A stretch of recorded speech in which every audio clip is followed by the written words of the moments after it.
მე ვარ ლიზი კავილაძე, 21 წლის ფრონტ-ენდ დეველოპერი. რომ არა დეველოპერი, ალბათ კრიპტოგრაფი ვიქნებოდი.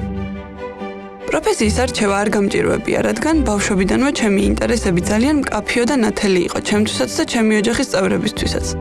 მიყვარდა გამოცანები, სტრატეგიული თამაშები, პაზლების აწყობა. ყველაფერი ის, რასაც ანალიტიკური აზროვნება და პრობლემების კრეატიულად გადაჭრის უნარი სჭირდება. პროფესია მხოლოდ კარიერული განვითარების ჩარჩოებში არ უნდა გაქცევდეს და უნდა გაძლევდეს საშუალებას შენი პიროვნული და პროფესიული ინტერესები დააბალანსო. უნივერსიტეტში ჩაბარებიდან მალევე დავიწყე სტაჟირება აპგეიმინგში და სწორედ აქ ვისწავლე ჩემი შესაძლებლობების განვითარების გზები და მეთოდები. ტექ სფეროში განვითარების ტემპი საოცრად სწრაფია.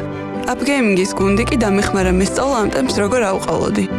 მეგრძნო ისეთი პროგრესი, რაც პროფესიაში თავს თავდაჯერებულად მაგრძნობინებს და ახალი უნარების, შესაძლებლობების აღმოჩენისკენ მიბიძგებს.